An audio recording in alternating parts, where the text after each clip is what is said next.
It's 12 midnight and we just started into the witching hour. This is our review of The Fog on Top of the World Tonight.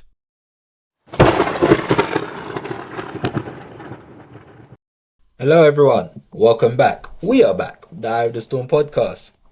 So, Daniel, can you please let the people know what we're going to be discussing or debating today? So this is Have You Seen, in which we talk about a movie that some of us know well and others have just seen for the first time.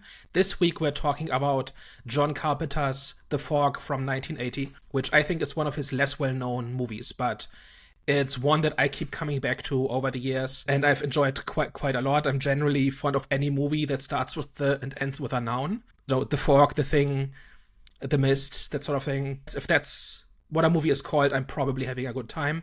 And this is one where it took me a while to get into it because it's one of the slower burns. It's notoriously a low budget kind of a cozy horror movie, which just maybe to just summarize what it's about.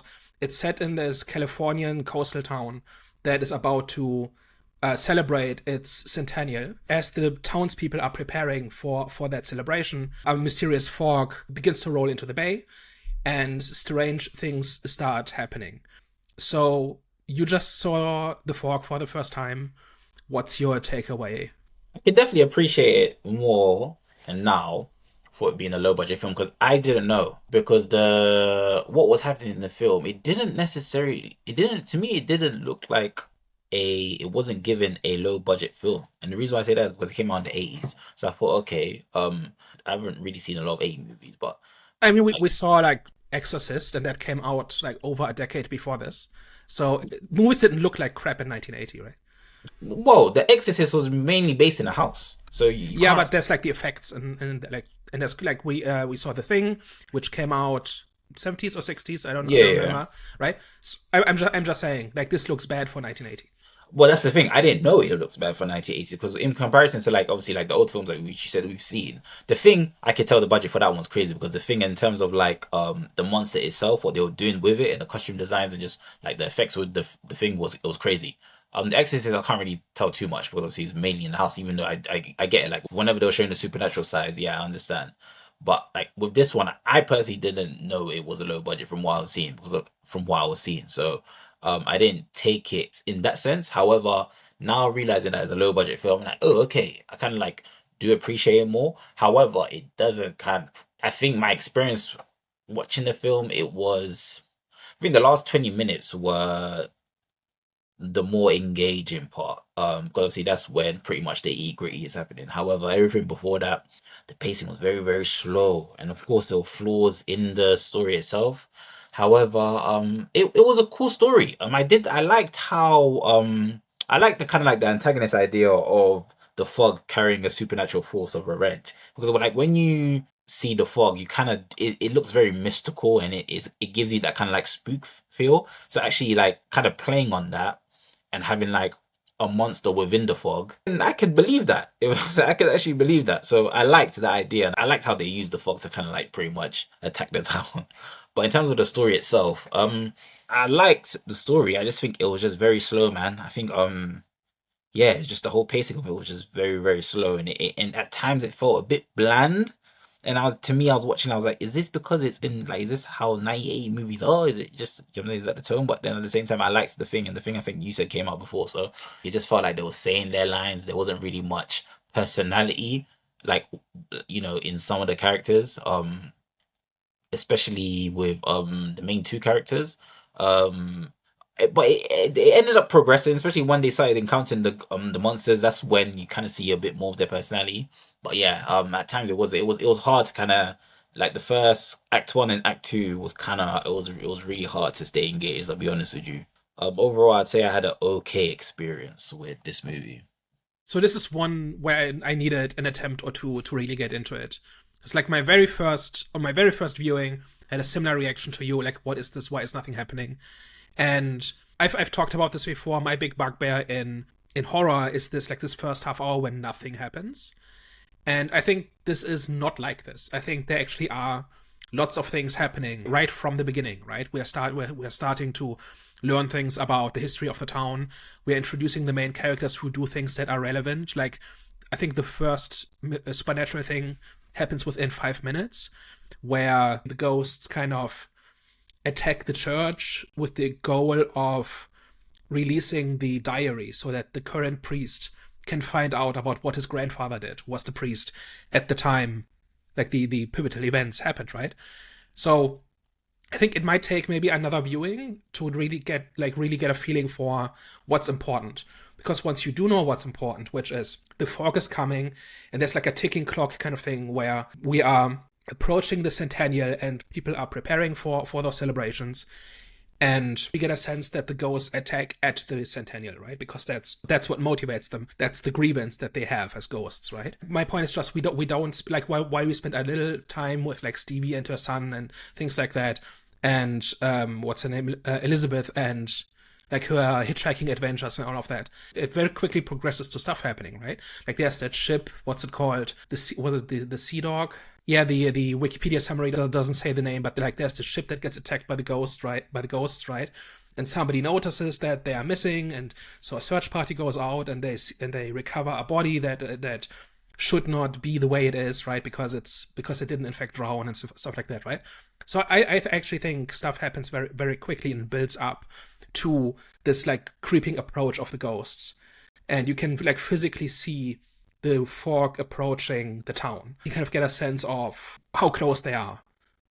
I hear what you're saying, but it felt like I was watching a zombie from The Walking Dead walk to you from across the road. The pacing was just felt very slow to build up to that moment of something happening. Because like, don't get it twisted. Like I do, like when things did happen, it was a bit like exciting, but just to get to that point, it felt like a very long time. And the movie was 1 hour and 30 minutes, I believe, but it felt longer. So, and it shouldn't feel longer if it's 1 hour and 30 minutes. That's my issue with it. I do agree things were happening. Weird things were happening, and there were things which weren't really explained, which we'll probably get into later. But that was just my issue. So I do agree with what you're saying. Things were happening, but just for me, it was just too slow. Mm-hmm. Yeah, and I think that's fair. It certainly is deliberately slower paced, right? Because it is the sleepy town, and we're supposed to get a sense of creeping dread, right? And we know that the fog is coming. We know what's in the fog. We know what happens when they get there, right? So that's supposed to be the suspense, but that doesn't work for everybody, right? So you mentioned you had some issues with the plot or some open questions. Like what was something that wasn't clear? So, like for example, right? You know the 6 conspirators who killed Blake? They weren't shown. So even though they were speaking about it, like I get it as part of the history, but I think showing it would still be important. Especially like for example, especially with the scene with there was another scene with what's his name? Father Malone? Yeah. Yeah. When he found the book, how did he know that the ghost would come to was it Antonio Bay? Like, how did he know that? So he doesn't know initially. He finds out about how these sailors that belong to this leper colony were cheated out of their gold, right? And that this gold was used to found the town, right? That's the part that he finds out from the diary. And then these other 2 women who are organizing the centennial, they come to him and basically tell him what's going on, and then they put the 2 pieces together, right? Saying, okay, so like we're being attacked by these beings, and the diary tells us what they want and what their grievance is. That's kind of the idea.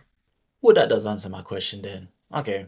I do actually have a story problem with this. Not so much a problem, but more like one way in which it could have been better, which is that we don't see there's obviously this idea of like this historical injustice, right? Like that the town was founded on a lie, right? And it was founded by thieves and murderers, right? But those thieves and murderers are now being celebrated as heroes because they founded the town, and the town is doing well 100 years later. It seems like the movie doesn't do very much to kind of show the legacy of that and kind of reinforce that theme very much, right? Because we're not really seeing what the stakes of that were or what the ramifications of that were.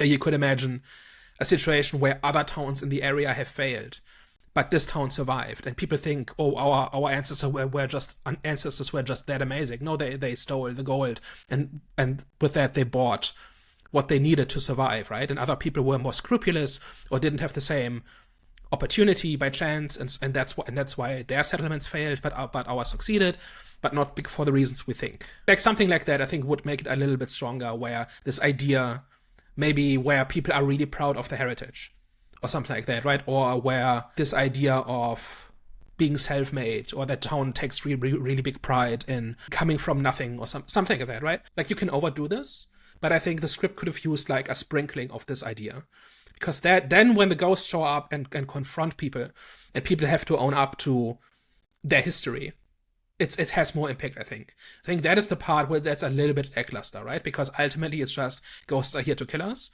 and the why does not really have very much, like, it's obviously why the ghosts are there, but it's not very personal, right? And you're right, because and that's what I was asking, because it felt, but weren't the killings random though? Because two things. The first thing, I'll talk about the killings later, but you're right in terms of it should have showed kind of like the cultural impact that stealing the gold would have had, because it felt like it felt like the film was revolved around the main characters a lot. So it was like, okay, show us kind of like the town, show us what the town's like, show us what the people are like. It could have even been a moment to kind of to see, because they could have still had, like, those the same qualities that the thieves had back in the day, or the killers had back in the day that killed the ship crew. Do you know what I'm saying? And that would have felt more impactful, and would have felt like the killings were more justified, because like when the killings were happening, it felt kind of random. Like, they were going after a kid, they were going after women, like a woman, and they were even going after the crew guy that kept on calling the radio hostess. And I was like, okay, but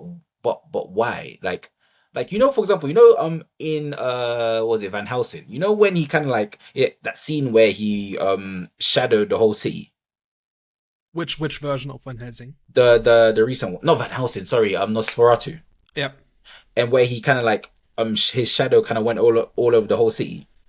Like, a scene like that shows like the whole city's under attack, and it was effective, right? Because obviously what he was looking for was in that city, and obviously he was already gonna kill everyone in that city. But that, it wasn't like that in this scene. It was like individuals were getting picked off, and the individuals that were getting picked off, I didn't see the link between their story, as in the ghost, the monster story, and the characters that are getting killed off, as in like, what did they do? I understand like they're residents of the town, but Why them?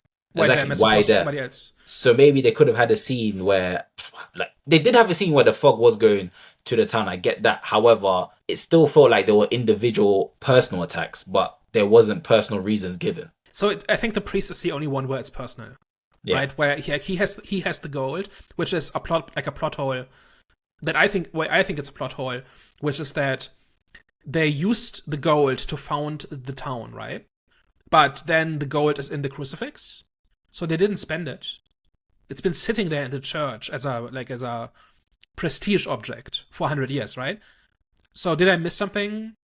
I don't, because I think I don't think those that killed the sailors wanted the gold. I think they just wanted to stop the sailors from going into their town, or like something. But I don't think the gold was they had leprosy, and they had wanted, basically they would have contracted leprosy if the sailors had landed, so they killed them all. Okay, yeah. But I thought they also took all their gold. Or did I get that wrong? I think they did take their gold, but I think they took everything on the ship. So I don't think.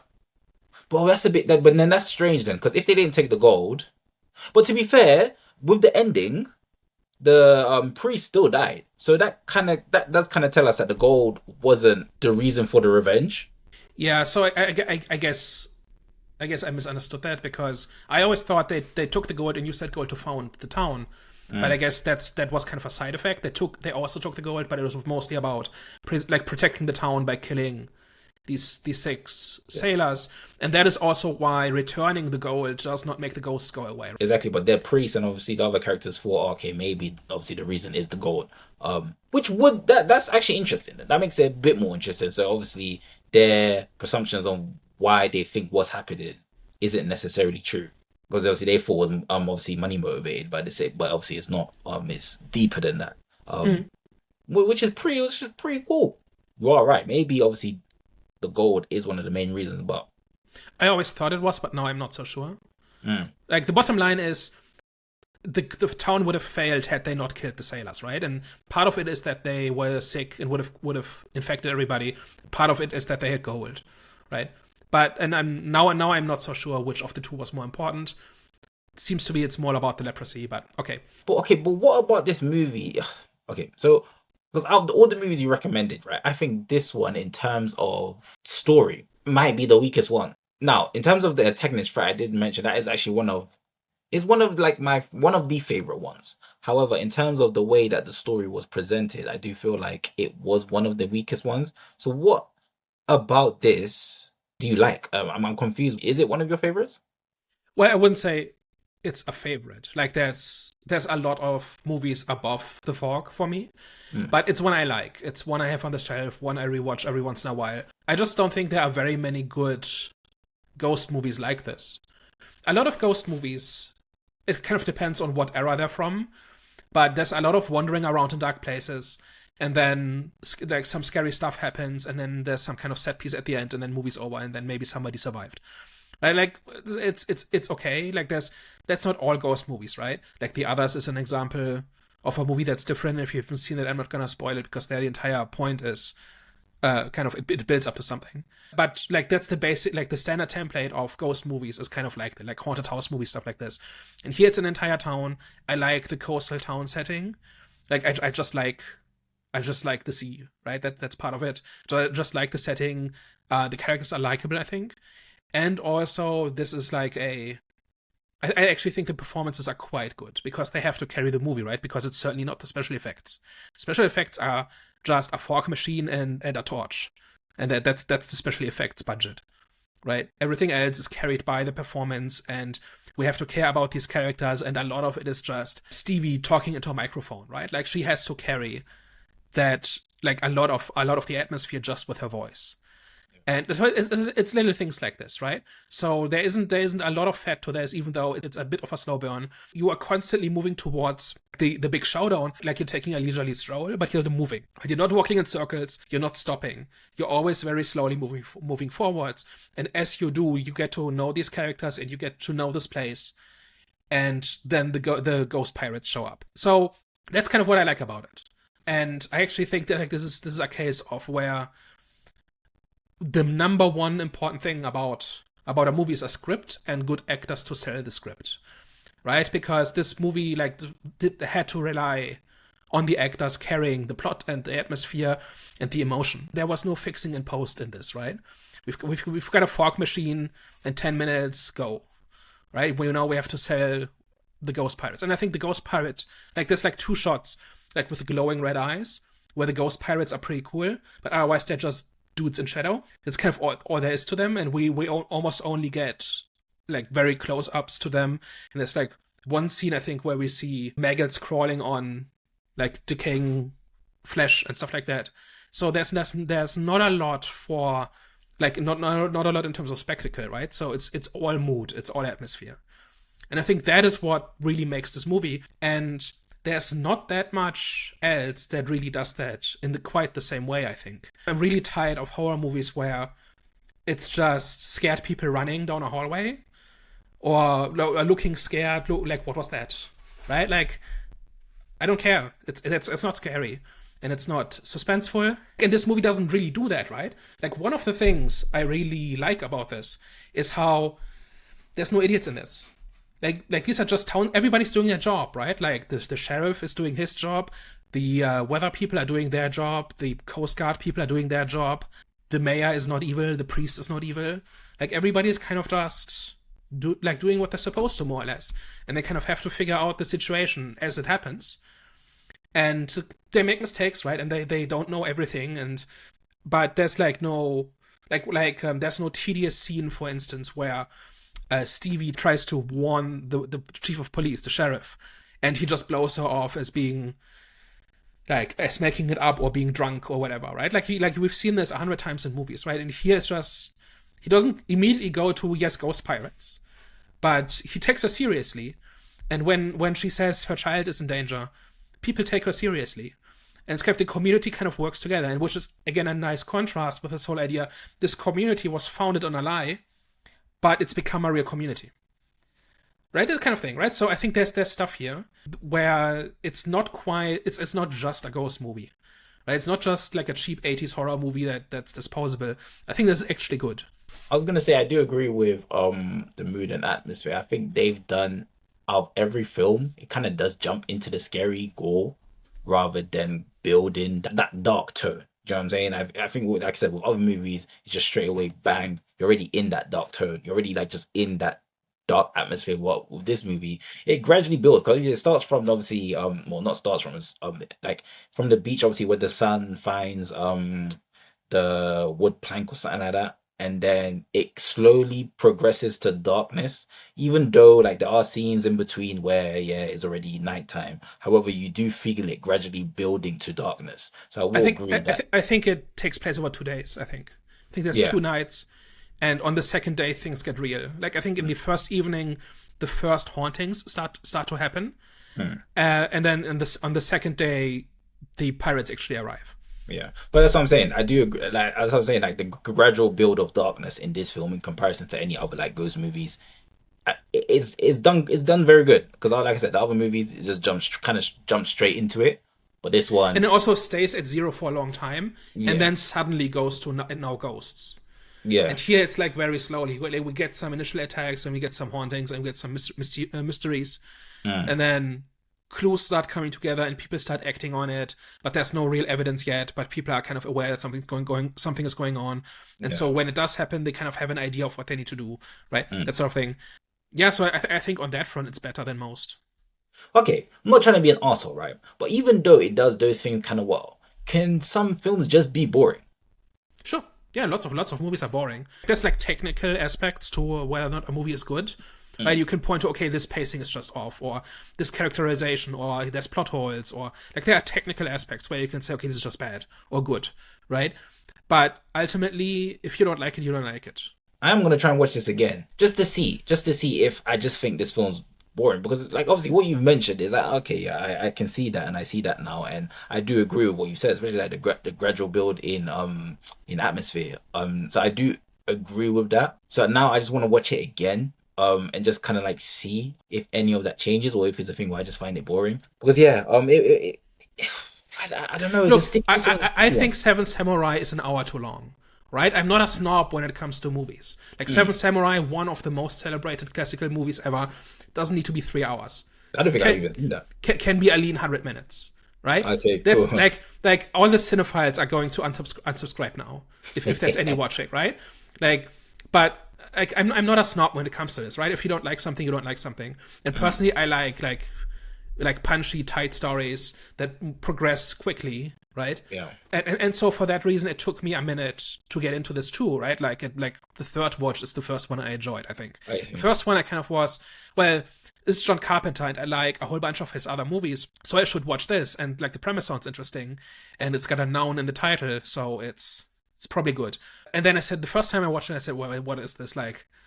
Like, why is there 5 minutes of ghosts and the rest is people talking? If you're used to like more modern horror movies, like they tend to be more intense more quickly. And here it's more of a build up, and I think it's a little bit like The Exorcist in that it's not a typical. It's not like most ghost movies. I think it's got ghosts in it and it's got pieces in common, but it is its own thing. And so, if you have expectations that come from other ghost movies, I think this can be underwhelming because there's not a lot in this, right?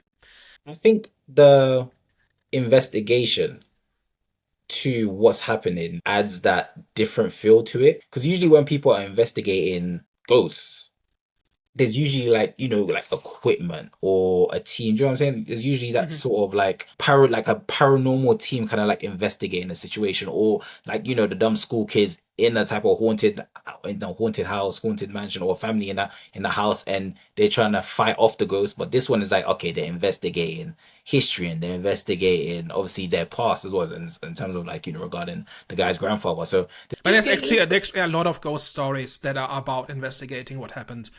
So one thing that's happened like in the last, I want to say 20 years, mm, is that ghosts are no longer monsters, right? Like if you go back to older ghost stories, like the ghosts are evil and you have to defeat them, and they're evil and they're coming after you and stuff like that.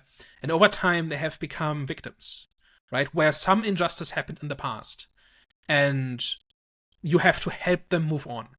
That's almost every ghost movie made in the last 10 to 20 years. I'm not exactly sure when that cut kind of happened, but the further back in time you go, the more likely it is that the ghosts are monsters. And the more recent, the more likely it is that the ghosts are victims that have to be helped.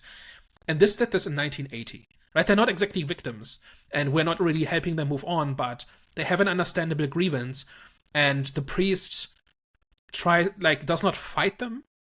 That he tries to apologize. He tries to atone for the injustice that made them come back. Right? And then they do in fact kill people, and people do in fact try to survive, obviously. Like they don't just lie down and and sacrifice themselves. But like this idea that the ghosts are the victims, or the ghosts exist because of an injustice in the past. I mean, this movie didn't invent this, but I think it's ahead of the curve, right? Because I think the further back in time you go, the less likely this was. Like this idea of unfinished business and stuff like that does come back, but I think if the further back you go, the more likely it is that ghosts are antagonists as opposed to somebody that needs help.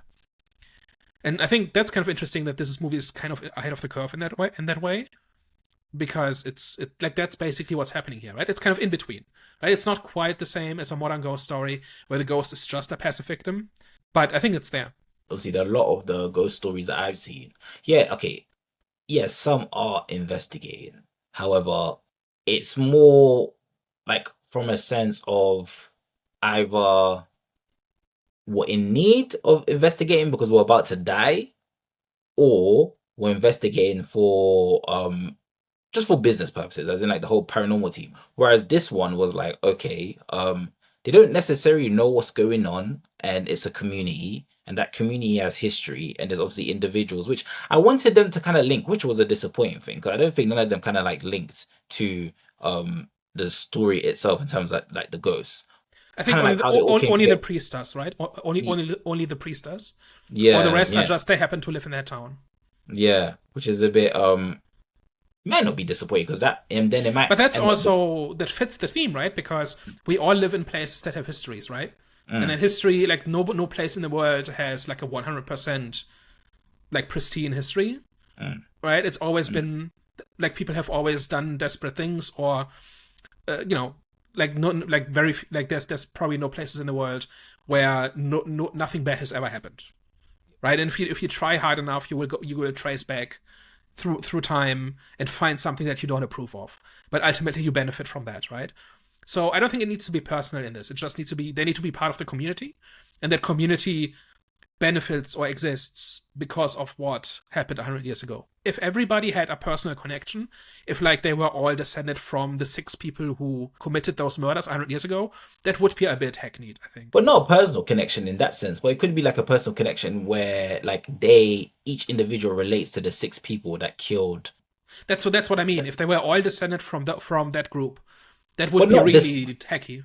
But well, not actual descendants, but like they showed qualities. Like for example, right, the qualities that got those people killed. That's why I said like showing the people that actually killed those sailors would have kind of been like cool, because it's like each of them could have different personalities, and the people that were dying had similar personalities in a sense. Where the same when there was a scene, like for example, the creep, right? I understand why he would get knocked off. Maybe someone that killed, obviously, one of the sailors had that similar personality or that similar character trait. Do you know what I'm saying? Just like similarities, I think would have made the killings justified, rather than just okay, you're from the sea, so you're gonna die. That's kind of like a serial killer just killing people because for like a stupid reason, if that makes sense. Yeah. Because living in a community, I get, like, I understand your point of what you're saying. Obviously, you're from a community that has dark history. I get that, but just randoms dying because they're from that community is like, okay, but that's like cool. I understand it, but from the point of view of the ghosts, they're just attacking the community, right? And they want justice for what was done to them, and their grievance is not with anybody alive today; it's with the community. And that is why they attack during the centennial and stuff like that, right? Like they're not really targeting any one specific person, really. They are heading towards the church, but that's about it, right? They're not specifically going after specific people for the most part. I think we've kind of touched on the special effects a little bit, and I think it's undeniable that they're just cheap, right? Well, they were pretty cool though. Yeah, but it's like just some fog and with some backlights, and even in 1980. So I have it on DVD, and I don't think it exists on Blu-ray, at least not in the UK. And that might be for the better, because the effects probably don't hold up in higher resolution. Because it's probably really cheap, and they probably took a lot of shortcuts, and they just had to work with a really minimum budget, right? Like budget for this was $1 million in 1980, and that was low by 1980 standards. And they make the most out of their locations, and I think that's why we get a lot of like shots of the town, like just building the atmosphere. A lot of the money then goes into the couple of shots where we actually see the sailors, and I think that's actually like this is one of those examples where constraints breed creativity, where like this actually ties into like one of my big problems with like big CGI spectacles today, where the philosophy is you can fix anything in post, which is true, but then you don't have to think about what you are depicting, right? You don't have to be careful about your shots. You kind of just do whatever and then piece it together afterwards. And Carpenter, like when making this movie, had to be very careful about where to put his money, right, for maximum effect. That is why we see so little of the ghosts, and this is why we see them almost always in close up. And there's maybe two real beauty shots, right, where we actually see them not in shadow, right, and we get the red lights, like the glowing red eyes and stuff like that. Actually, I think the image of the ghost standing in the fog with the red eyes is cool. I think that looks great, but like I think the budget issues meant that they had to be very careful. They had to be very deliberate. Okay, where do we put these shots, and how many can we afford, and how can we get the most out of the few that we afford? And I think that just leads to better filmmaking, not necessarily because it looks better in the end, because this doesn't look good, but it means you have everything becomes deliberate, and nothing is just hand waved. Nothing is just we'll fix it later. It's all very careful, deliberate, thoughtful. Everything is thought about. They had to think about what's important, what isn't, what can we cut, and what do we have to spend money and time on. So I think that's kind of an example of this, where I think for its budget and for its constraints, it gets maximum effect out of what little it had. For that reason, I don't care how good it looks or how bad it looks. It just, like, I can see the effort, I can see the intention, and the actors are selling me on the reality of this. And then I go along with the hokey fog effects.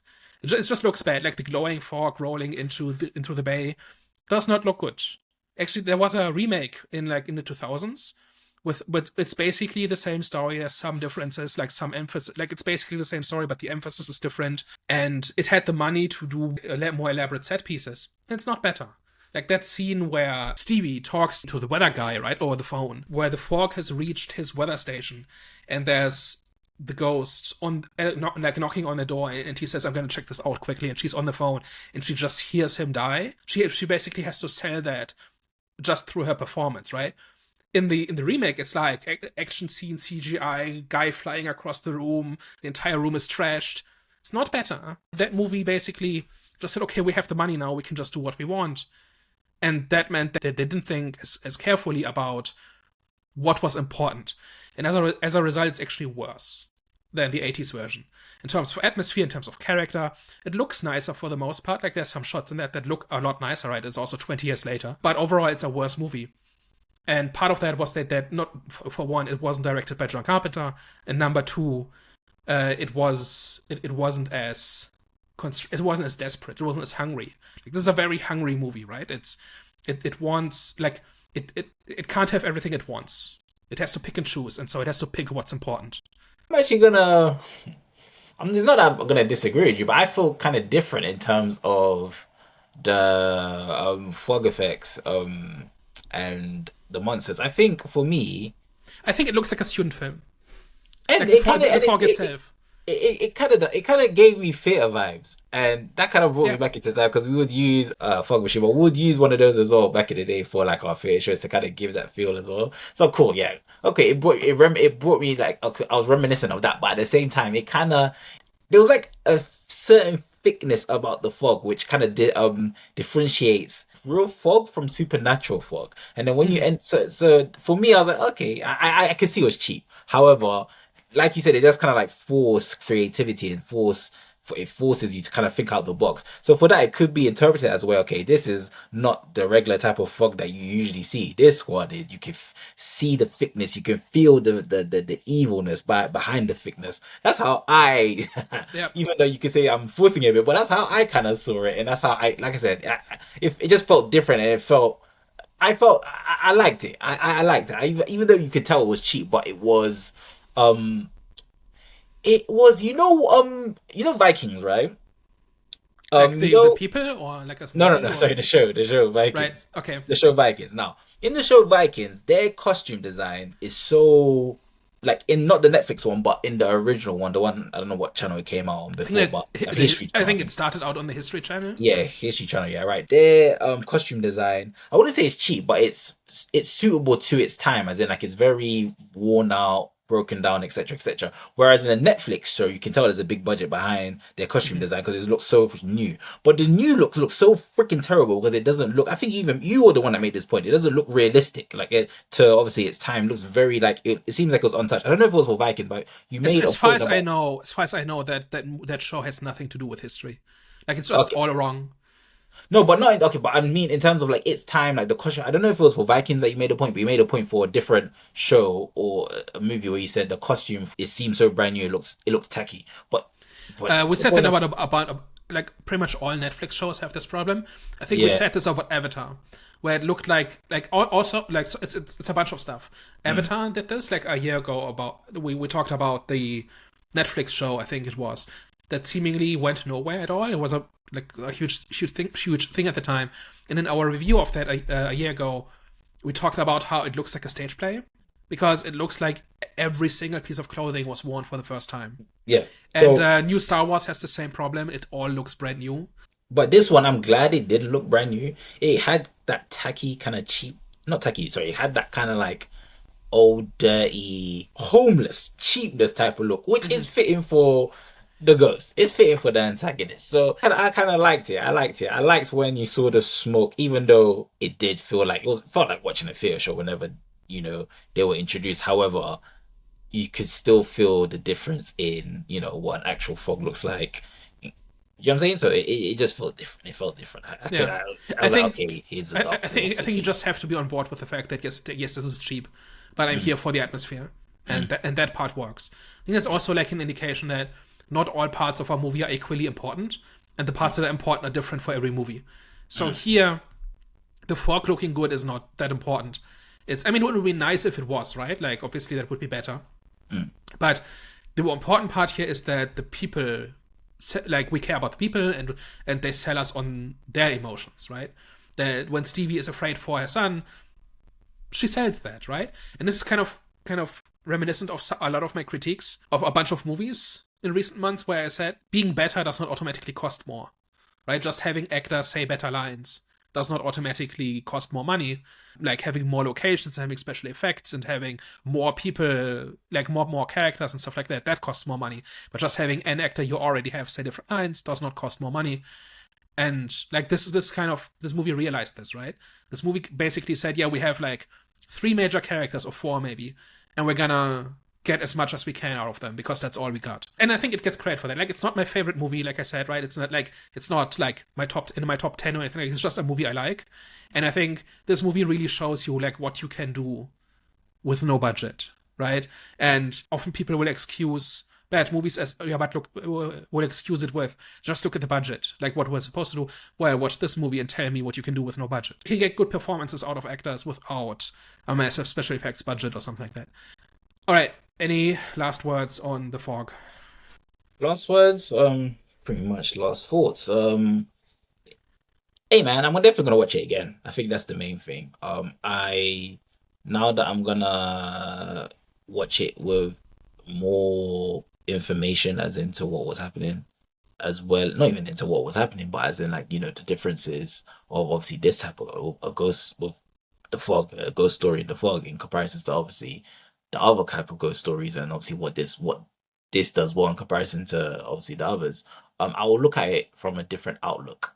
Which and also kind of like now knowing that this is the budget is definitely low for its time as well. I'm definitely gonna. It'll keep me more engaged because that was the issue that I had with the first one. It was very hard to stay engaged because of the slow pacing.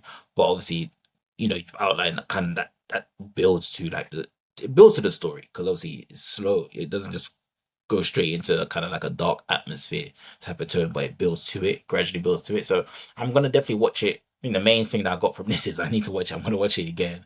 I'm gonna see if my opinions change and if it's a thing where okay, I just missed out on a lot of things, or if I just find it to be a boring film. So yeah, I'm gonna watch it And again. And like the fact that this is a John Carpenter movie does not mean it's a good movie. Like John Carpenter specifically, he's made some of my favorite movies, like The Thing, Big Trouble in Little China, a couple of others. I've got this filmography here. Escape from New York is not bad. Halloween obviously is a classic. There's a bunch of them. In the Mouth of Madness is pretty good. And then he also made Ghosts of Mars, right? So Yeah, I guess it it's was like it's a coin flip, right? And I also think Prince of Darkness is a bunch of pretentious crap, which is basically about the devil is kept in a church and some physicists are trying to resurrect him. Not good. Like not my favorite movie. So the fact that John Carpenter made it does not make it a good movie. Being a good movie makes it a good movie, right? And every movie has to earn its own like appreciation. And I think if somebody's just bored by the fork, then that's fine. I just do think there's a couple of interesting things here, especially if you care. Like I'm not that much of a filmmaking nerd, but just thinking about like this whole idea of this had to be very deliberate and very careful, and that made it a better movie because people thought about what to put on screen. That's really one of the big ingredients to making a good movie, and this movie is kind of the proof of that. Well, guys, thank you very much for tuning into today. If you like this video, tell a friend. If you hated this, tell an enemy. We will catch you next week. Thank you very much. Au revoir. Bye bye.